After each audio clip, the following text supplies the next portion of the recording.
Ramadan. We live in America where life is fast, work is busy, kids need attention, bills don't stop, notifications never sleep. But Ramadan is not just another month squeezed into your schedule. It is a gift, a once a year rescue, a lifeline thrown to a drowning heart. And some of us, we waste it without realizing. Allah says in the Quran, "O you who believe, fasting has been prescribed for you as it was prescribed for those before you, that you may become righteous." Did you hear that? Not so you can be hungry, not so you can lose weight, not so you can post cute Ramadan decorations online, so you can become righteous, so your heart changes. The first mistake we make is thinking Ramadan is about food. We spend more time planning iftar than planning our prayers. Sisters are exhausted in the kitchen. Brothers are tired from work and scrolling. The table is full, but the heart is empty. My dear sister, my dear brother, Ramadan is not about what enters your stomach. It is about what leaves your heart. The Prophet, peace be upon him, warned us clearly. He said that some people get nothing from their fasting except hunger and thirst. Imagine that. 30 days, no water, no food, and at the end, nothing. How does that happen? It happens when the tongue keeps lying. It happens when we still gossip. It happens when we are fasting but still shouting at our spouse. It happens when we pray Taraweeh but still hold grudges. Allah does not need your hunger. Allah wants your sincerity. In America especially, Ramadan can become very social. Big community iftars, masjid selfies, late night laughter. And there is nothing wrong with joy. Ramadan should be beautiful. But if the social part becomes bigger than the spiritual part, something is wrong. Another mistake, delaying repentance. Some of us enter Ramadan still carrying sins like heavy bags.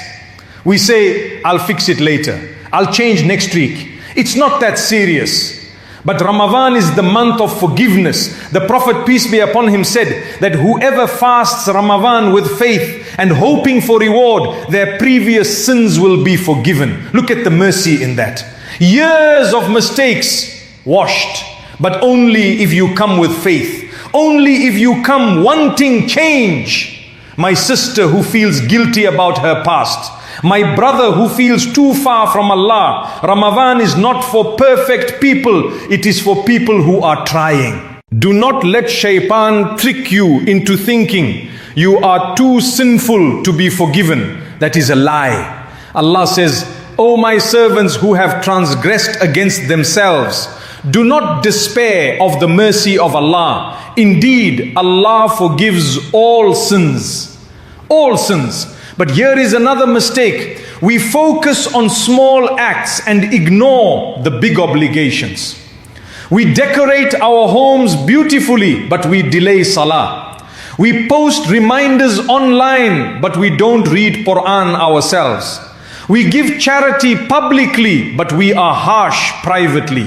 Ramadan is not performance, it is purification. And especially for my sisters juggling children, jobs, family, do not think your worship is small. When you wake up tired but still pray Fajr, that is huge. When you hold your tongue while fasting, that is powerful. When you make dua quietly while driving in traffic, that is beloved to Allah, but protect it.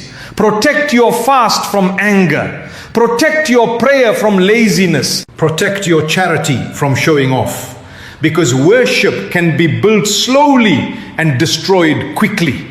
And there is one more subtle mistake many of us make without realizing it. Something that quietly steals the sweetness of Ramadan from our hearts. And if we do not recognize it early, it can leave us spiritually empty even while we are doing all the right actions on the outside. And that mistake is this: we do everything on the outside, but we forget the heart.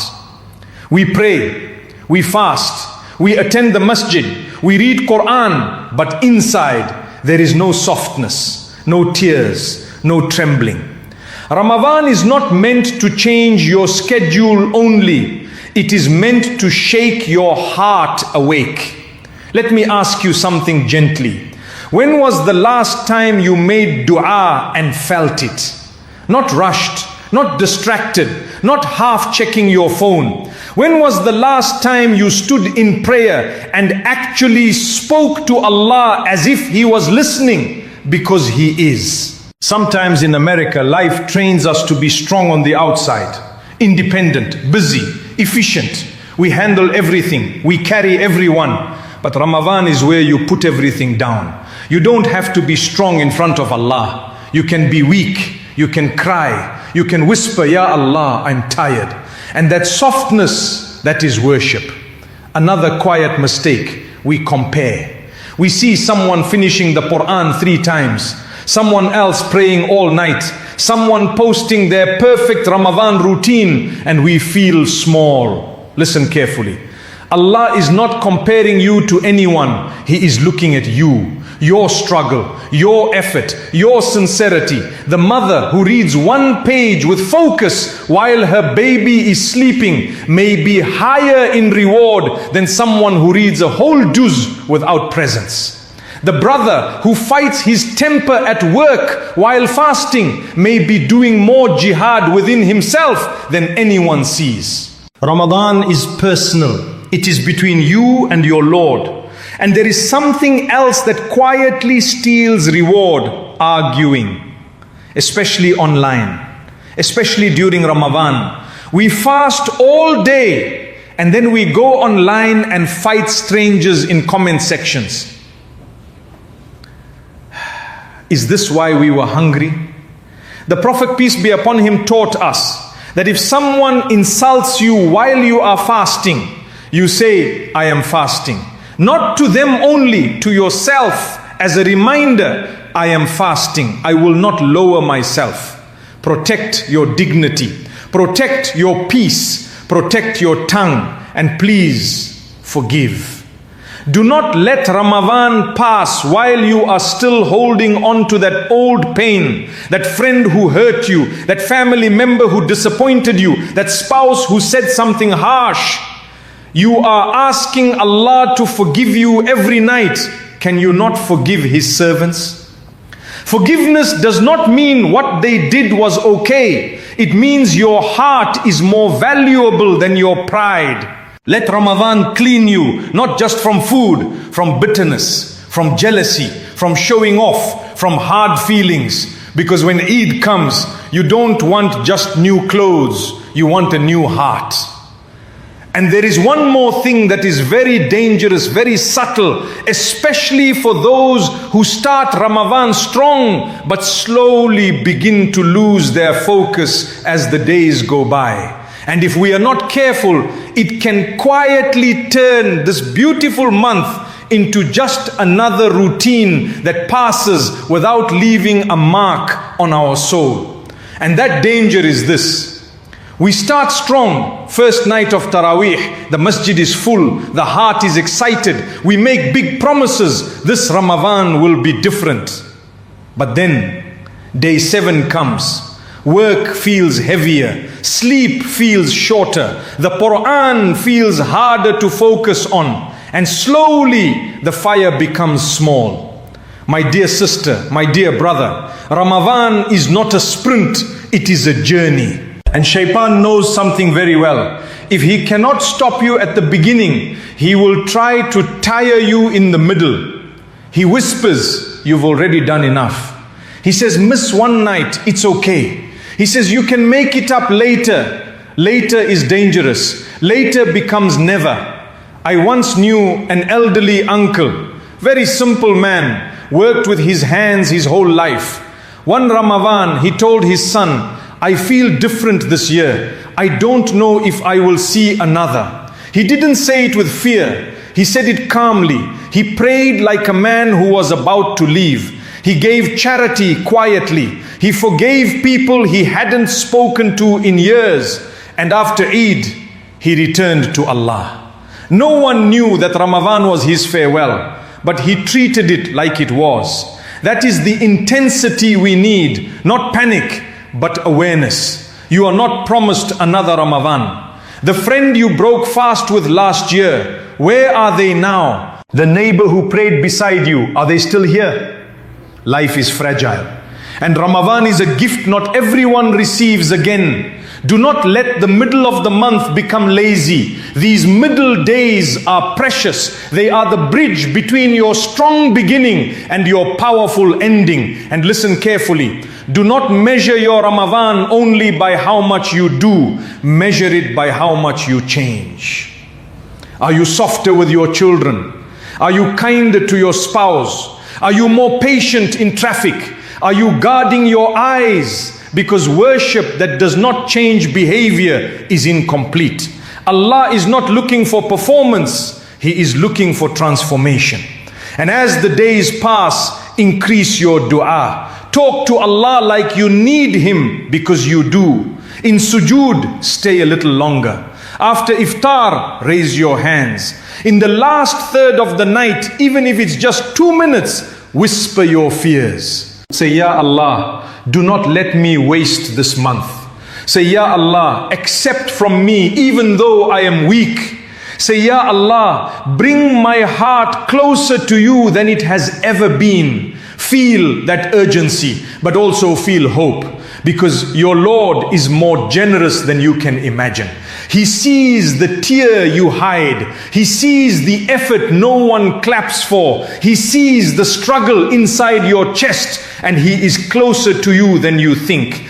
Closer than your problems, closer than your regrets, closer than your past mistakes. And as we move closer to the most powerful nights of this month, nights that are worth more than 1,000 months, there is something very serious we must understand before they arrive. Something that can either multiply your reward beyond imagination or leave you standing there while others are showered with mercy.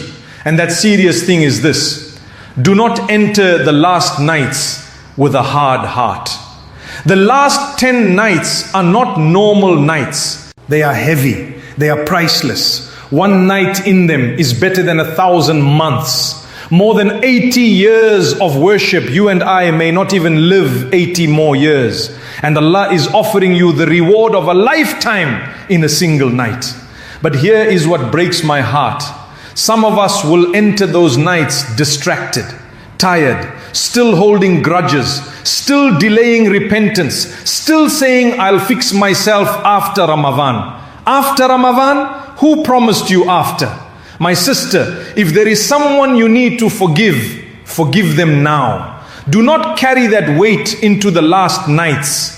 That anger is not hurting them, it is hurting you. My brother, if there is a sin you keep returning to, bring it to Allah now. Don't wait for perfection. Come broken, come ashamed, come crying. Allah loves when His servant returns. He does not push you away. He does not say you again. He says, my servant has come back. And I want you to understand something deeply. Your sins are not bigger than His mercy. Your past is not stronger than His forgiveness. You may feel far, you may feel embarrassed, you may feel like you have disappointed Allah too many times, but listen to His words. When my servants ask you about me, indeed I am near. I respond to the call of the caller when he calls upon me. He is near, not far. Near when you whisper, near when you cry alone at night, near when you feel no one else understands. Trust Him more. Some of you are carrying fear about your future, about your children, about your marriage, about your health, about money. Ramadan is the month to hand those fears over. You are not in control of everything, and that is okay. You have a Lord who controls everything. Let your heart rest in that. When you stand in prayer in these nights, don't rush. Slow down. Say Allahu Akbar like you mean it. Feel that Allah is greater than your problems, greater than your anxiety, greater than your regrets. And if you have wronged someone, fix it, call them, text them, apologize. Do not let pride steal your forgiveness. Humility is not weakness, it is strength. Because one day you will stand alone in front of Allah. No followers, no titles, no image, just you and your deeds. And on that day, you will not wish you argued more. You will not wish you proved your point. You will wish you had a soft heart. You will wish you had asked for forgiveness one more time. You will wish you had trusted Allah a little more. So as these nights approach, open your chest to Allah. Break in front of Him. Let your tears fall. Let your heart soften. And there is one more truth that we must face honestly. Something that many of us avoid thinking about. But if we truly understand it, it will completely change how we stand in these final nights and how we live even after this month. And that truth is this: Ramadan is not the goal. Allah is the goal. If Ramadan comes and goes and you only changed your eating schedule, then you missed it. If Ramadan ends and your heart goes back to sleep, then something went wrong. This month is a training ground. It teaches you that you can control your desires. You can walk away from food and water for Allah, so you can walk away from sin for Allah. You can wake up before dawn for suhoor, so you can wake up after Ramadan for Fajr. You can stand long in Taraweeh, so you can stand consistently even when the masjid is quiet again. Do not let your worship be seasonal. Do not be someone who knows Allah in Ramadan and forgets Him in Shawwal. My dear sister, you are stronger than you think. You carried this month while carrying your family. You made dua for everyone else. Do not forget to make dua for yourself.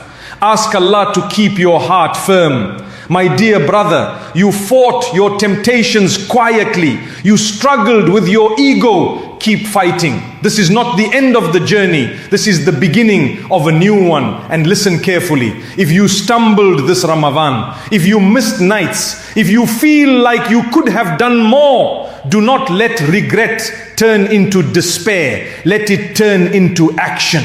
You still have breath. You still have today. Allah's door is still open. Do not walk away now. Hold on to what you built, even if it is small, even if it feels fragile. Consistency is beloved to Allah. A small deed done regularly is better than a big deed done once and forgotten.